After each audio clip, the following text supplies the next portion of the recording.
Hello and welcome to another episode of the BSN podcast. Today is Thursday, August 18th. Hope everybody's having a good day so far and had a good rest of their day yesterday.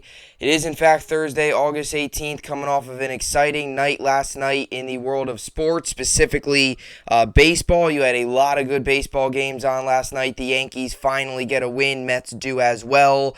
Mets close it out. Braves made a late comeback to make things interesting, but the Mets get the win as well. Yankees do on a grand slam walk-off home run by Josh Donaldson. So a very big win for the Yankees. Hopefully that is the start of a stretch of games now where they start to win, get back into what they were earlier in the year, and that was a team that was winning games, scoring at a high clip, great pitching, bullpen good, so all that stuff. So Donaldson with a big grand slam last night, and you just have to hope that's the start of something. You salvage the final game of the series. Now you face up against a Toronto team for 4 games before playing up against the Mets. So a big series coming up, and then 2 big games against the Mets, and then you head out to the West Coast to play, I think, the A's and the Angels and teams like that all out there. So looking forward to these next couple games here for the Yankees. Mets, like I say, got the win as well, 9-7. And the story of the night was Brett Baty hitting the hitting his first hit being a home run. So a great moment for him and his family. And, I said it yesterday, very talented, got a lot of potential, offensively. He was only up in the minor leagues for AAA for a couple games, was absolutely dominating. Mets felt he was ready. Comes up, hit a home run, his first at-bat. So cool to see there for the Mets. And, for the first time in a long time, both the Yankees and the Mets win. It feels like it's been forever because the Mets lost the first 2 games against the Braves, and then the Yankees lost the first 2 games against the Rays. And while the Mets were winning over the weekend, Yankees couldn't beat the Red Sox. So for the first time in a long time, both New York fan bases are happy about the performances last night with the Yankees and the walk-off grand slam by Donaldson, and with the Mets and their 9-7 victory over the Braves. They'll go for the series split today with DeGrom on the mound. So Yankees, Blue Jays tonight, first of a 4-game set. Mets, Braves tonight for a final game of a 4-game set in Atlanta. So topics for today's podcast, we're going to get into a little bit of Kenny Golladay. Big football day here today. We're going to get into some Kenny Golladay stuff. So he's continued to struggle throughout training camp. Has continued to, in a way, be lazy, drop passes, fumbles, all that kind of stuff. And, Giant fans continue to get frustrated. It seems as if maybe the coaching staff, in a way, too, is getting frustrated.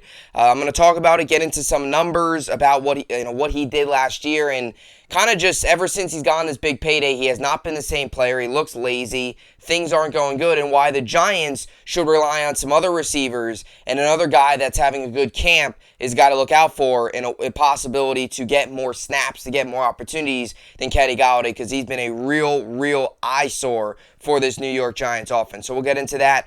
We're also going to get into Derwin James getting extended by the Chargers. We got a little bit of a record-breaking deal yesterday.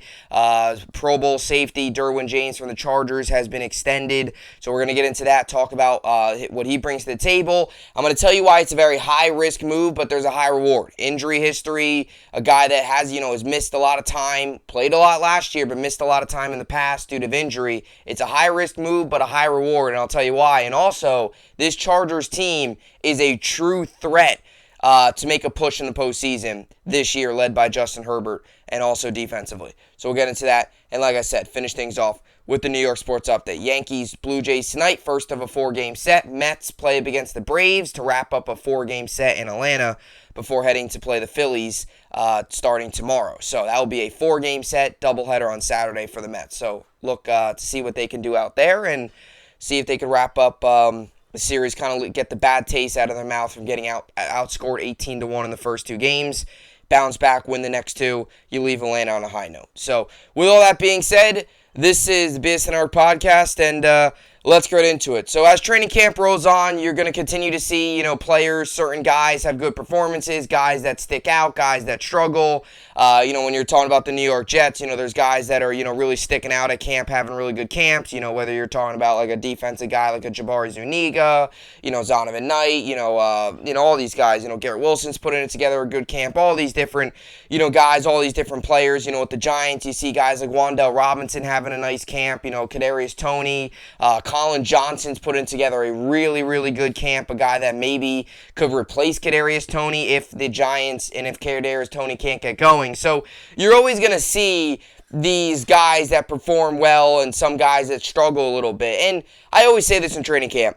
You don't want to overreact too much. You don't want to you don't want to overreact. You want to make sure that, you kind of keep, you keep what you see to, a minimum a little bit in terms of how you react. Because, if a guy one day makes a great, crazy catches and has a great day, you don't want to overreact too much and call him the MVP. And if a guy has a bad day, you don't want to say, oh, he stinks and he's terrible. But you want to try to keep it kind of even and know that it's training camp. There's going to be ebbs and flows. There's going to be ups and downs throughout training camp. And for the New York Giants, the offense has really struggled. I mean, the defense has really done a great job. And you got to give credit to the defense and Wink Martindale, who I believe is going to do a very good job with the Giants as the defensive coordinator. And you look at the offense has really struggled with Daniel Jones, Tyrod Taylor the other day getting some first-team reps. So you wonder how much, does that show you something about what the Giants think of Daniel Jones and what they think is specifically Brian Daboll and this new coaching staff think of the offense under Daniel Jones? Tyrod Taylor, a guy that Daboll knows from Buffalo. Tyrod got them to the playoffs for the first time in forever and really kind of set up the franchise in a way for where they are now with Josh Allen and all and how good they are and being the Super Bowl favorites and all that stuff.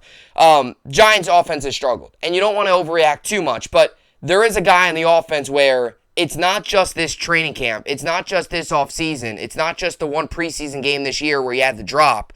It was all of last year and really ever since they signed him, and that's Kenny Golladay. And we all remember Kenny Golladay last season being kind of the big-ticket guy. Obviously after Allen Robinson staying with the Bears, he was kind of the big-ticket free agent wide receiver, a guy the Jets were looking at, a guy the Giants were looking at. I think the Ravens were involved. A lot of teams were involved. I mean, Kenny Golladay was one of the better receivers in the league when he was healthy. Comes to the Giants, plays 14 games with them last year, relatively healthy, did miss a couple games, and was absolutely terrible. And was awful. Did not score a touchdown, didn't have the yards, didn't have the catches, had an awful year with the New York Giants. And you wonder if that was just year one, or you wonder if that was just not a good year for him. It was a down year. But when you look at some of the numbers throughout his career, he was terrible last year. And then you go into the offseason, you get a new coach, get a new system, and you're like, all right, hopefully he explodes this year. And throughout training camp so far, he has not done anything. He's been lazy. He's dropping passes. When you see guys like Colin Johnson stepping up, guys like Kadarius Toney, guys like Wan'Dale Robinson, all those guys putting together really good camps, and Kenny Golladay continues to struggle, that's a real concern for the New York Giants and this Giants offense specifically. And the Giants are where the Jets were last year. And that's not a bad thing. The Jets last year were laying the groundwork, seeing what pieces fit, seeing what pieces don't fit. You go into the offseason and you kind of see what you got and you build from there. That's what the Giants are doing this season. They are laying the groundwork for the years to come. They'll probably win 4, 5, 6 games this year. They're not going to win that many. The roster is kind of young. There is a couple veterans. There's a lot of question marks. It's not a greatly talented roster. They have 4 or 5 games they probably will win this year. Because they were where the Jets were last season, other than not having a rookie quarterback. You got Daniel Jones, right? So you're going to have to see, Brian Daboll, Joe Schoen are going to have to see what pieces fit, what pieces don't fit, what pieces they like, pieces they don't like. Young guys, a mix of veterans, building together the right locker room and the right roster. And Kenny Golladay was a guy that was brought in by Dave Gettleman, not Joe Schoen and Brian Daboll. So automatically, similar to Daniel Jones, there's a disadvantage. You have to show out. You have to show up. You have to prove yourself that you can be a part of this team for many more years to come. And right now, he is not proving it. He's struggling. I mean, the other day, he put together probably his best day at camp, and that included a fumble. Being a little too lazy with the ball, gets punched out, I believe, by the corner. Dory Jackson, I believe, punched it out. I'm not sure, though. I would have to go back and look at that. But I mean, he's not performing. So you wonder, and I get this feeling from the Giants. I really do. And they're not going to say it publicly. Like, Brian Daboll's not going to come out in one of his press conferences one day and just say, oh, Daniel Jones starts to struggle, we're going to bench him. He's not going to do that. Or say, if Kenny Golladay struggles, we're going to bench him. But I get this feeling from the Giants that Daboll and Joe Schoen, yes, they're laying the groundwork this year, But in another way, too, I believe that they're going to try to win quicker, I think. I think if they're not winning games, I think they're going to try their... it's hard to explain because it's not like last year, Saleh let the guys play. Even if there was mistakes, even if guys were struggling, he let them play. He let the rookies play through their mistakes. He let the rookies learn from their mistakes. I get this feeling from Dable that he's going to kind of have guys on a short leash. If you're struggling, you're going to be out. If you're being lazy, you're not making the plays, or you're not playing up to your ability, you're not going to be in the game. You're not going to be starting. You're going to be on the bench. And I get that feeling, too, from Daniel Jones. If the Giants start off the first 3 weeks and they're 0-3 and Daniel Jones isn't playing well, I would not be shocked at all if Tyrod Taylor gets to take over. And I get this feeling, too, now with Kenny Golladay. I mean, how can you be shocked? Coming off of one of his worst years of his career, and he's not putting together a good camp, if Kenny Golladay starts to struggle, you really wonder, do the Giants bench him? Do the Giants kind of say, hey, look, yeah, I don't care that you're getting paid $72 million. I don't care that you're a big name throughout the league. You ain't playing. You're not playing up to standards. You're struggling. Get out of here. Because you have to realize he was a Dave Gettleman investment. This wasn't Joe Shane. This was Dave Gettleman. I wouldn't be surprised if Kenny Golladay at the end of this season, if he puts together another 600-yard year in 15 games and no touchdowns, or maybe he'll score once, I wouldn't be surprised if you see Kenny Golladay not only get benched during the season, but they get rid of him at the end of the year. $72 million in Kenny Golladay. And what he has shown you right now is absolutely nothing. Showed you nothing last year, comes into camp, has shown you nothing, drops in the preseason. This isn't something that's just been happening over this preseason. This has been happening all of last year and into this year.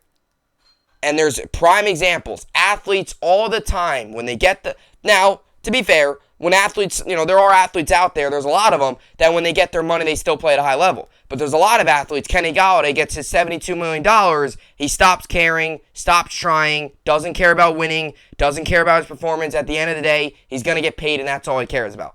Look at Fernando Tatis Jr., prime example. Gets a massive contract from the Padres, can't stay healthy, off the field injuries. Now he's taking PEDs, out for 80 games. Look at the situation he's got himself into, and San Diego as well. Not saying Kenny Galladay's taking PEDs and going to get suspended, but you see what I'm just making a point where gets paid $72 million. We've been down this road before with athletes, where they just aren't the same player because they don't care. They got their payday. That's all they care about. And it looks like we're going down that road with Kenny Golladay. And it's a bad thing, because you want all your pieces and all your chips in the right place come week one for a Daniel Jones, a quarterback that needs to prove himself this year if he wants to be the Giants quarterback in the future. And the last thing you want is to have controversy over the wide receivers, have different wide receivers in and out. That's the last thing you want. Not just for Daniel Jones, but for the team as a whole.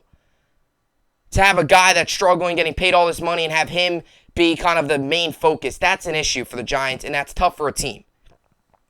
So, at 28 years old, and I said this when the Giants signed Golladay.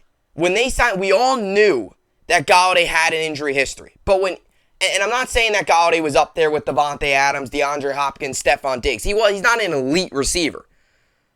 But he's a guy that when he was out there healthy in Detroit, because he's only played 1 year in his career, out of his 5-year career, only 1 year has he played every game.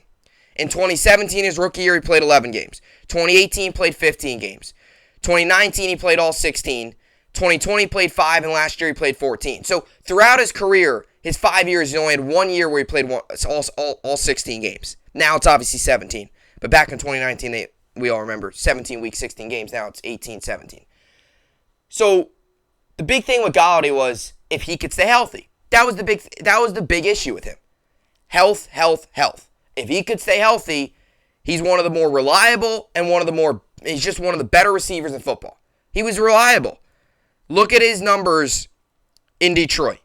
2018 season, 15 games played, 70 catches. That was the most in his career. 119 targets, 1,063 yards, 15.2 was his average per catch, 5 touchdowns. That was when he played 15 games in 2018. Very reliable, very, put up big numbers. When he was out there, when he's healthy, puts up numbers. That was the big issue. Last year, so 2018, he played 15 games. Just read you the numbers. 70 catches. By the way, that's his most he's ever had in a season.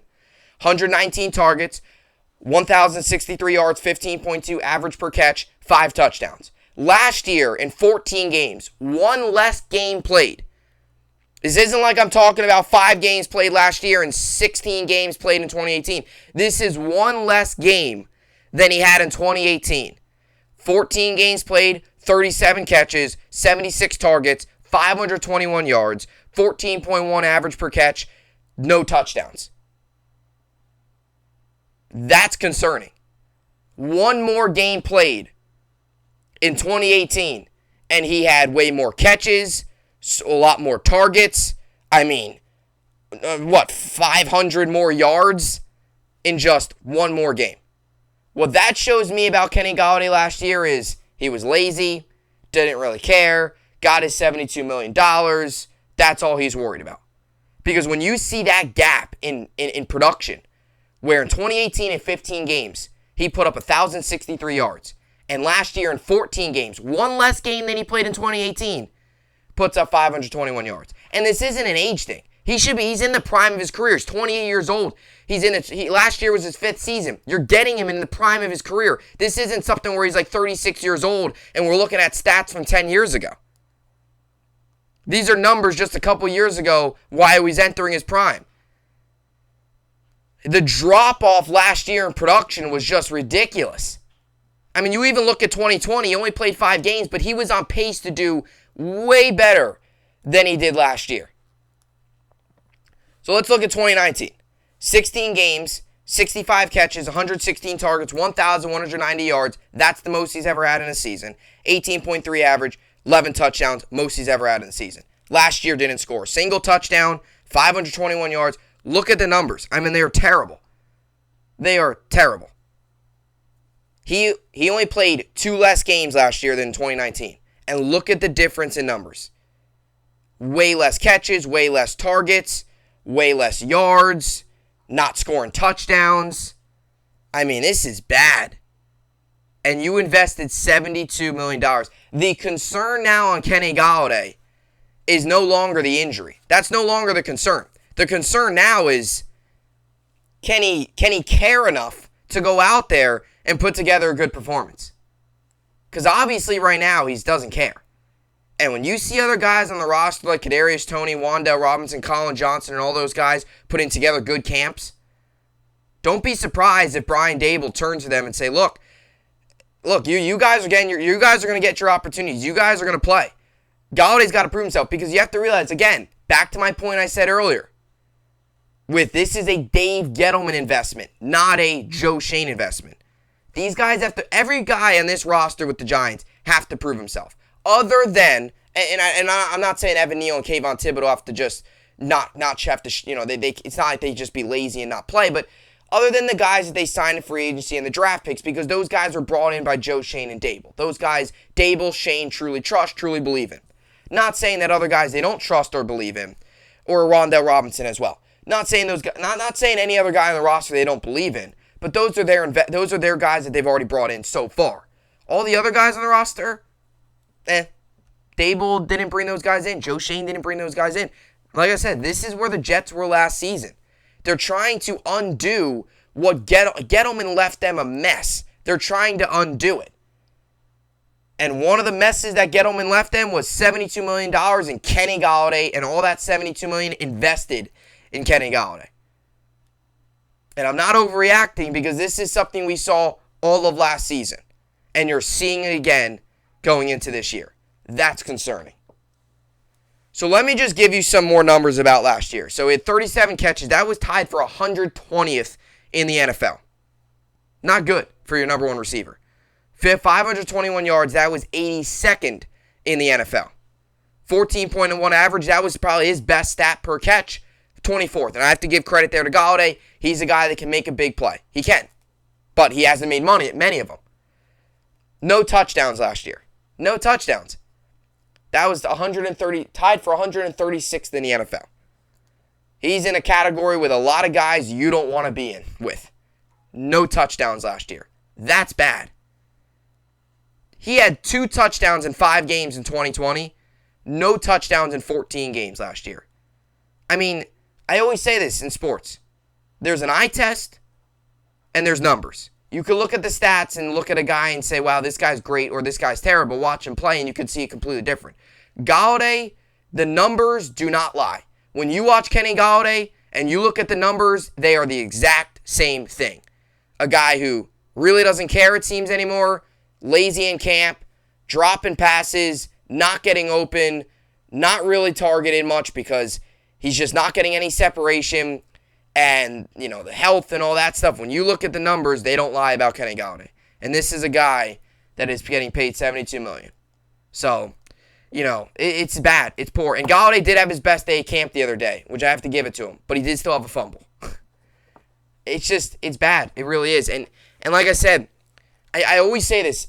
Whenever you have like a young quarterback, and Daniel Jones, I guess you could still kind of consider him relatively young. Like the last thing you want is the distraction around this team, around this offense specifically, where your so-called number one receiver is getting benched or not performing. That's the last thing you want around this team. And the way it's looking, you might be headed down that path again, Giants fans, with Kenny Golladay. So, and again, going to say it one more time, and then I'll head to Derwin James and the Chargers. And I also have one more stat to kind of show you guys, too. Again, this is something where everybody has to prove themselves on this roster, right? Gettleman brought many of these guys in, and a lot of these guys are overpaid. Again, the Giants are where the Jets were last season, where they're laying the groundwork. And the last thing you want is to have Kenny Golladay be a distraction in your locker room, on the team, for the organization. If he's not playing well, and if he's getting benched, or if he's lazy, or if he's not running the routes at the, you know, all that stuff. It's not good. So, a tough spot the Giants are in right now. And like I said, I just get this feeling. Same thing with Daniel Jones, and I'm not trying to gear this towards Daniel Jones, but I get this feeling from the Giants where if you start to see struggles from this offense, you're going to see changes. Whether that's in the quarterback, receiving, whatever it is. Because I think Dable is a little, I don't know how to use the word. Like, I think last year the Jets are going to have more patience just because it was also a younger team. Younger team last year with the Jets than the Giants. I think that's the only difference. And maybe I'm wrong. Maybe I'm wrong. Maybe it is a younger team. I think it's more of a younger team with the Jets last year. I mean, the Jets were so young. And I think that's why you kind of saw the Jets be patient with a lot of guys because they were young, they were learning, they were developing. There's going to be highs and lows. It's just all about learning. As a rookie, it's tough. But with the Giants, Kenny Golladay, there should be no excuse for struggling. I mean, when you're one of the better receivers in the league, you should be in the prime of his career and you're putting up some of your worst numbers. So just one more thing. In 2020, like I said, 5 games played, 20 catches, 32 targets, 338 yards, 16.9 average, 2 touchdowns. I mean, he had more touchdowns in 5 games than he did last year in 14 games. And you look at the numbers. I mean, in 9 less games, he only had 17 more catches than he did in 2020. So you're just 2 9-game catches away from having like 7 games played and more catches than he had last year in 14 games. So it just shows you that even in the 5-game season he had in 2020, the numbers still show you how poor they were last season. All right, so that's what I got for Kenny Golladay and the Giants as their training camp rolls on. And to be fair, there has been some positives with Giants, and I've talked about it a couple times already on the show. And there has been some positives at camp. I mean, Tyrod Taylor the other day came in, did well. You've seen some positives out of Wan'Dale Robinson. Barkley has shown some good things. Defensively, he's been very good. Kayvon Thibodeau has been solid. Evan Neal, kind of still learning and growing.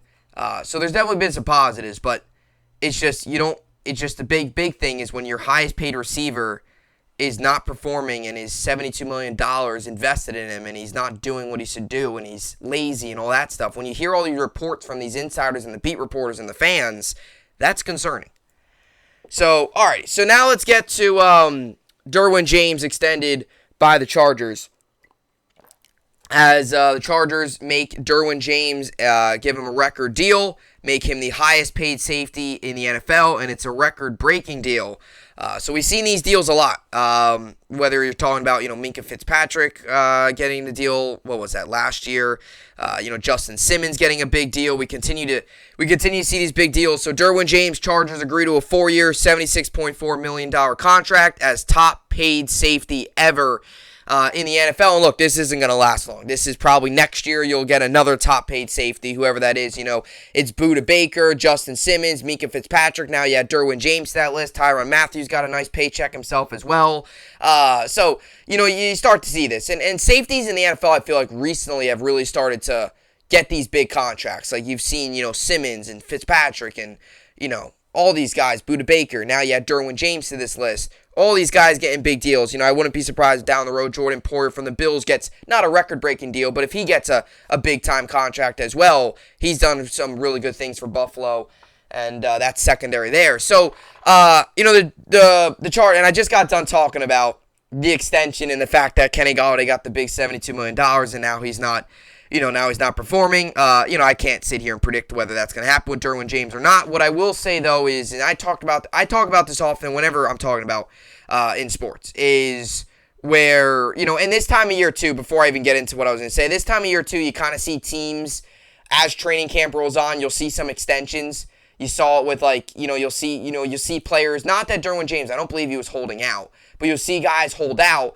and then they'll get big money. Because, they want their contract and all that stuff. You saw it earlier in the year with Terry McLaurin. He got his contract. Deebo Samuel, DK Metcalf, all those guys getting their big deals as training camp rolls on. Because as you get closer to the season, you want to make sure you get your guys locked up, ready to go. So this is the case here with Derwin James with a 4-year, $76.4 million contract to stay with the Chargers and make him the highest paid safety, not only just now, but ever in the NFL. And like I said, I wouldn't be surprised if this time next year we're talking about another highest paid safety ever. It's just going to continue to go up. But I oftentimes talk about this in sports. And I'm going to talk about the Chargers and kind of their entire roster here in a little bit. But, Derwin James is very talented. Very good safety. One of the best ones in the league. When you put him up there with Minkah Fitzpatrick, Justin Simmons, Budda Baker, Poyer, Tyrann Mathieu, all those guys. I mean, you put him up there. Derwin James is obviously on that list. He's one of the elite safeties in football. He always has been. The big thing with Derwin James has been the injuries. He's 26 years old. He's only played 3 years in the NFL. He's been in the league for 4, played 3 of those. 2019 got hurt. He's had a meniscus issue. Then he had the foot issue that sidelined him for the entire COVID 2020 season. And then he comes back last year and was healthy. Played 15 games, had a very good season, 118 total tackles, 75 solo tackles, 45 assists. 118 total tackles was the most he's ever had in his career. The second most came in his rookie year in 2018. So he showed no signs of slowing down last year. But I oftentimes talk about this in sports when big-time athletes, and to put it into football terms, like Denzel Ward, for example, got a big-time cut. He got an extension. I believe he got an extension. And he's a guy that when he's out there is a very, very good cornerback for the Browns. Very good. One of the better young cornerbacks in the league. I wouldn't so much say he's one of the best cornerbacks in the league. He's one of just the better young cornerbacks in the league. And as he continues to develop, he's going to be a very, very solid staple for the Browns. Him and Myles Garrett kind of being their 2 guys, right? Same thing here with Derwin James. He's still young. Still got a lot of years left. Injuries are the only concern when you're talking about Derwin James. There's nothing else to worry about when you're talking about Derwin James. He can get to the quarterback. He's good in coverage, good open field tackling. He's been in the league now for 3 years, so he's got a lot of knowledge. He's on a good team, fits the defense. He's young and talented. He's everything the Chargers want. A young, talented secondary guy. Chargers have a lot of those guys. Young, talented players. When you look at the Chargers roster, it's filled with them. Justin Herbert, young, talented player. Look at Joey Bosa. He's not extremely young, but he's on the younger side of things. Very talented. Derwin James, young and very talented. There's a lot of really talented young talent on the Chargers. That's what makes them so lethal now, and that's what makes them so lethal for many years to come. Look at the offensive line. Rashawn Slater, got him last year in the draft. Extremely young and talented. So he fits everything the Chargers are asking for. Are you young? Are you talented? Now, sure, I'm not saying they're extremely young. I mean, they are young, but I'm not saying, not every guy on the team's young. They got Khalil Mack, Keenan Allen, Mike Williams, Austin Eckler, some guys there that have been in the league for a while. Sebastian Joseph Day's he's still relatively younger. Played many years with the Rams, now he's with the Chargers. But Derwin James fits all that. And my big thing with Denzel Ward when he got his extension was, can he stay healthy? That was my big deal because Denzel Ward, when he was out there, is very young and very good and very talented. But he's been kind of up and down. He's had some injuries. He hasn't played many games. He's kind of been on and off the field. That was my only concern. That still stands here with Derwin James. Very good player. Very good open field tackler. Just he's everything you want in a safety. Very good player. Fits the Chargers, all that stuff. And my only concern with this deal is, can he stay healthy? Because you're investing 4 years, a lot of money, historic money, in a guy that, up until last year and the year, in a guy that played 5 games in 2019 and missed all of 2020. So in a way, yeah, he's played 3 years in the league. Really, only 2 of those have been full seasons. And he's been in the league for 4. So that's my only concern with this deal, is when you look at what he brings to the table. Tied for 21st last year in solo tackles, 13th in the league in forced fumbles.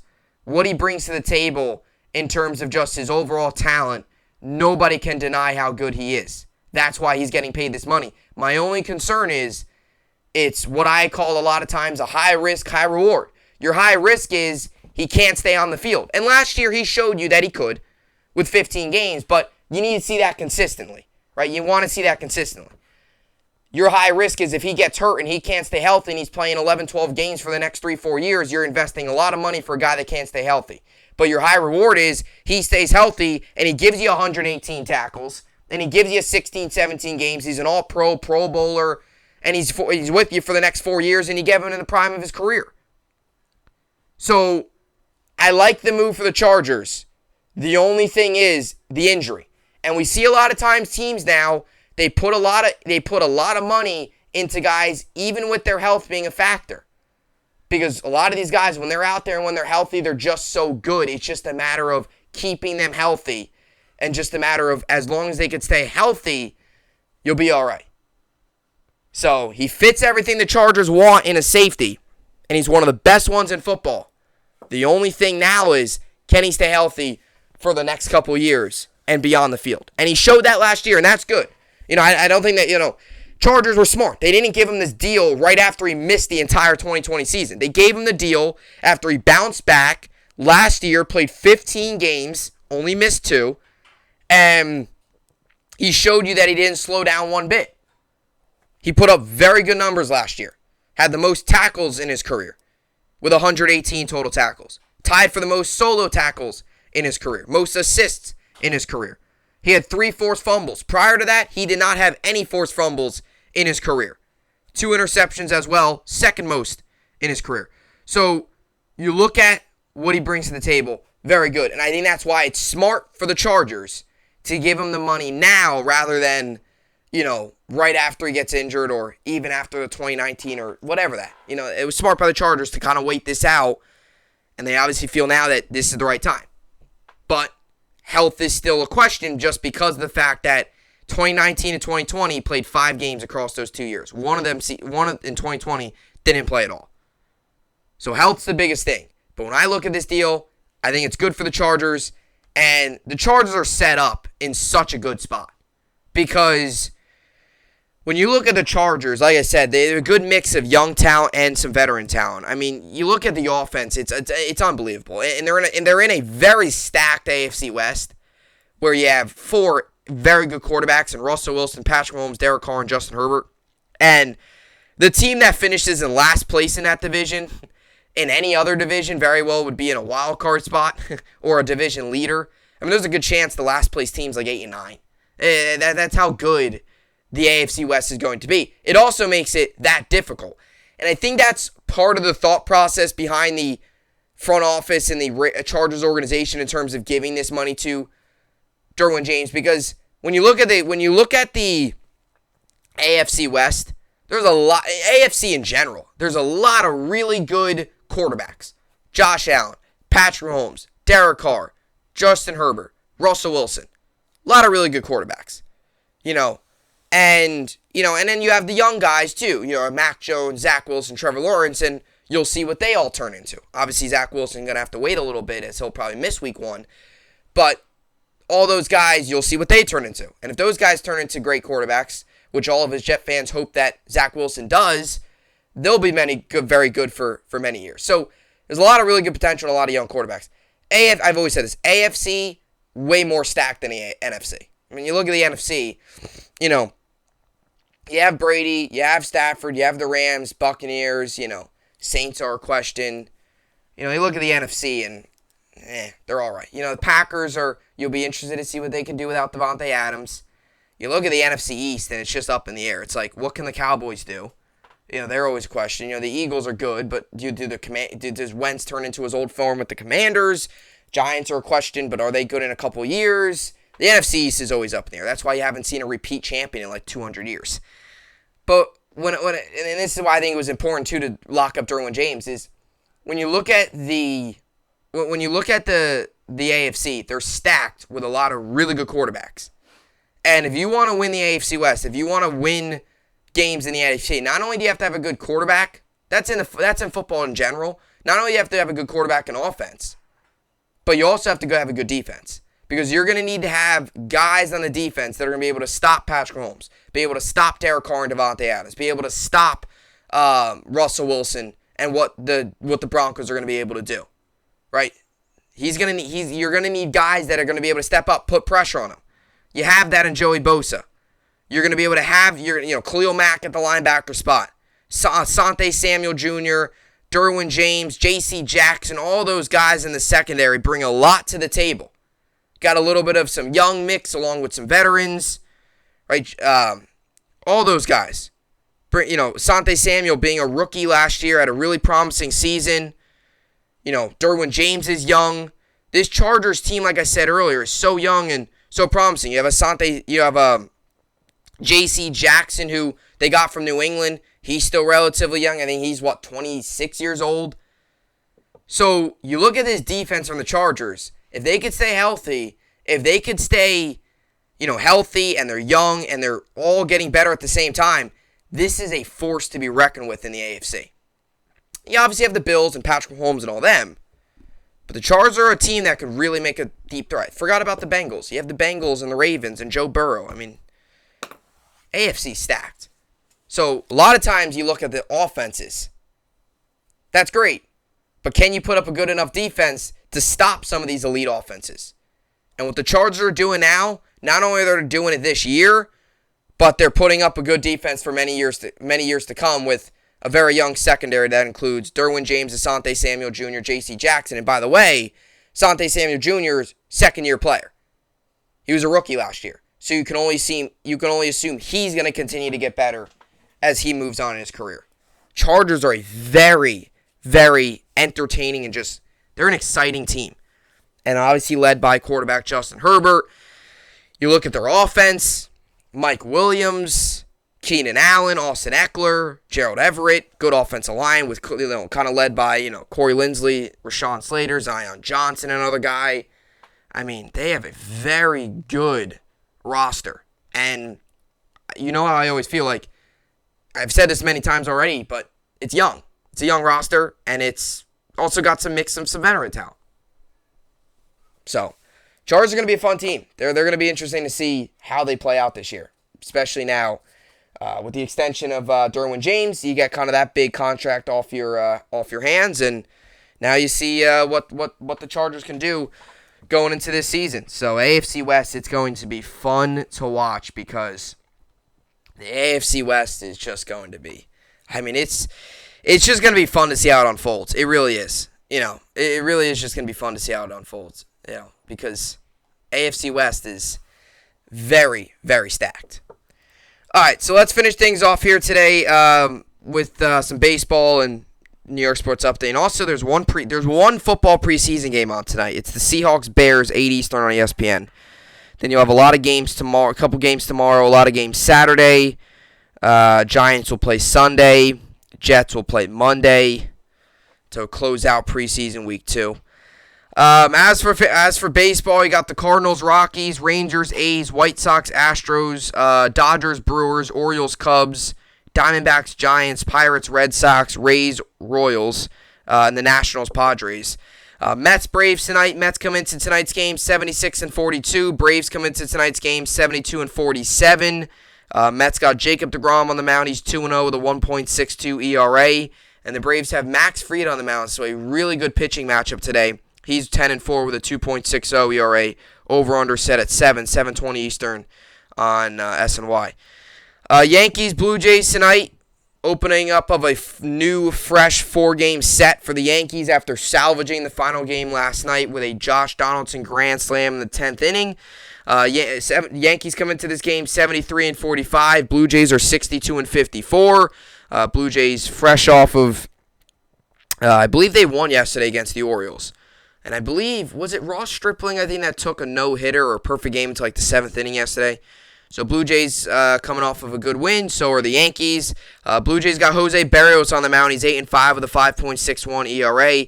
And the Yankees got Frankie Montas on the mound. This is his third start of a Yankee, but this will be his Yankee Stadium debut, as obviously his first start was in St. Louis and his last start was in Boston. So this will be his first time putting on the pinstripes at Yankee Stadium. And he's 4-9 with a 3.60 ERA. Over-under set at 8.5, 7-5 Eastern MLB Network. Much better outing in Boston for Frankie Montas than in Seattle. So I expect that, I said it on the podcast the day after that performance against St. Louis. You can't read too much into that. He just got traded. He had some family stuff going on. You can't read into that too much, that one start. So expect to see more of what you saw in Boston, although Boston was a good start, but I think definitely control was still a little bit of an issue. I think, hitting batters, walking some guys. So you just expect, it's always that. It's always how it is, though. You got to expect guys, when they first come to new teams, it's going to take some time. I mean, even just learning the lay of the land. I mean, geez, when Benintendi got traded to the Yankees, he didn't know, he had to leave his interview because he had to go to a hitter's meeting. He had no clue how to get around the stadium. So when these guys get traded, there's a lot of extra stuff that's going on that's sometimes hard to focus on just going out there and pitching or playing whatever they're doing. So as for fantasy baseball, I'm currently winning 204-104. And like I said, today I got Berrios and Logan Webb on the mound. And in my other league, I am winning 104-74. And I've got Jose Berrios, Logan Webb, and Adam Wainwright. And like I said, both leagues I have Berrios in. Yankees tonight have an opportunity to really hit off of Jose Berrios because he's a guy that has really been upsetting this year. When you look at that Blue Jays rotation, you had, going into this season, Kevin Gausman, Berrios, Alek Manoah. I mean, there was a lot of good guys. Now it's Alek Manoah and Kevin Gausman really kind of carrying the weight because Berrios has really struggled. They got him obviously last year in the deadline, and then he has really, really struggled this season. So he's a guy that, hopefully, for fantasy reasons, I guess, he's a guy that you hope that the Yankees can nail because comes into this game with a 5.61 ERA, and he's a guy that has been really underwhelming for the Blue Jays this year. So Yankees, coming off the win last night, you hope that can spark them and help them kind of get into a rhythm, get back into what they were doing earlier in the season, and that's winning games and coming back in games like they did last night. So we'll see how it all plays out. So Yankees tonight against the Rays, first game of a 4-game set, hoping to continue their winning ways after the walk-off last night. And Mets-Braves, they close out a 4-game set in Atlanta, and every Met fan should be tuning in because Jacob deGrom's starting. So that's always it's like the main event. That's always a big night for the Mets and Mets fans. So that will do it for today's podcast. We'll wrap things up tomorrow for the week, being it Friday. And as always, I will see you all back here tomorrow. Hope you enjoyed it, and thanks for watching.